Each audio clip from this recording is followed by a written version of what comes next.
par ton vent. Remplir le temple que je suis. Oh, viens, Saint-Esprit, souffle puissant, brise d'amour.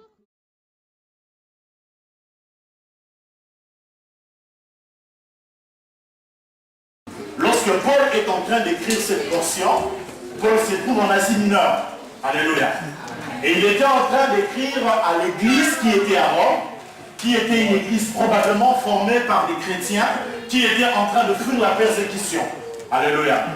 L'église était formée des judéo-chrétiens et l'église avait aussi des pagano-chrétiens. Alléluia. C'était ces deux couches qui étaient dans l'église. Alléluia.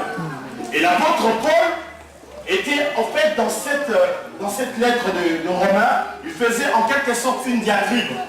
Il écrivait, voyant la réponse que les gens lui auraient apportée par rapport à ses écrits, et il répondait. Donc on appelle ça une diatribe. C'était un écrit dit diatribe. Alléluia. Je rends gloire à Dieu. Alors lorsque Paul est en train de parler dans cette lettre, premièrement, il a commencé à s'adresser à l'introduction particulièrement aux pagano-chrétiens, puisque ceux-là venaient à Christ nouvellement. Ils étaient en train de découvrir une nouvelle vie, évidemment. Et l'apôtre, à l'introduction de Romains, il s'est adressé à eux, leur faisant voir combien est-ce que même la colère de Dieu était sur eux. Aussi la colère de Dieu était sur les Juifs. Aussi la colère de Dieu était sur les pagano-chrétiens qui avaient renié Dieu, qui avaient abandonné la voie de Dieu, qui avaient refusé de voir dans la révélation générale qui est même la création, le Seigneur créateur. Alléluia. Et après il s'adressera aux Juifs. Vous savez, l'église de ce temps, l'église de ce temps du 1er siècle, rencontrait un sérieux problème. Alléluia. C'est qu'il y avait des Juifs qui se convertissaient. Mais à leur conversion, ils se croyaient certainement supérieurs, puisque nous devons le dire avec joie que le salut vient des Juifs. Alléluia. Et ils se connaissaient dans la matière, et ils essayaient des fois de prendre un pas, et même des fois essayer d'amener le christianisme à être semblable au judaïsme. Alléluia. Et ça faisait un sérieux problème. Alléluia. Dites amen avec moi bien. J'aime Dieu qui a suscité l'apôtre Paul. Parce que quand Paul est venu, il est venu mettre en tout cas l'éclaircissement sur plusieurs points.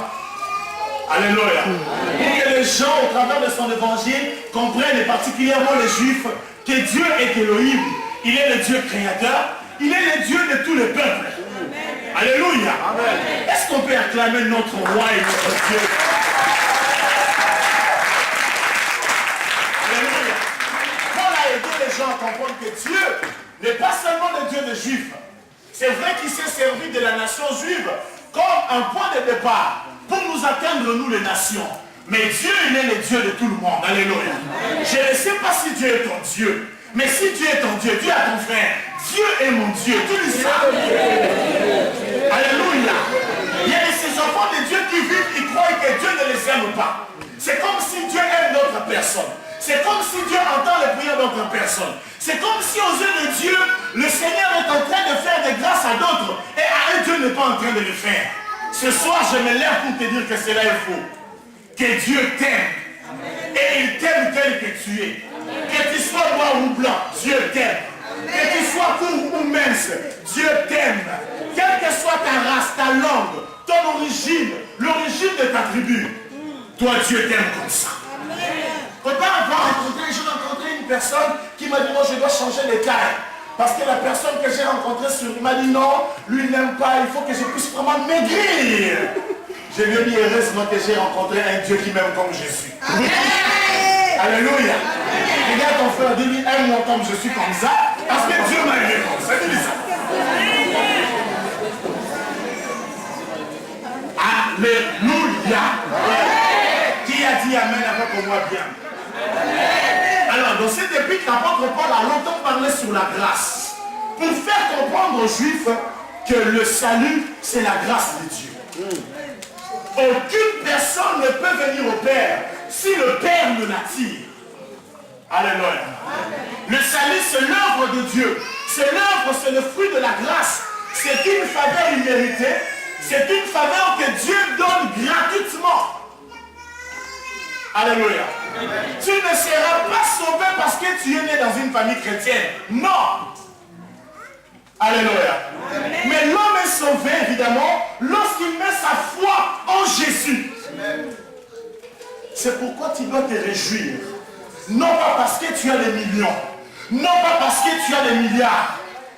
Mais parce que tu connais Jésus. Que sert-il à un homme de gagner tous les biens de ce monde? C'est s'il perd son âme. J'ai vu Michael Jackson mourir. Le roi de la pop star mourir. Elvis Presley est mort. J'ai vu Ted Kennedy.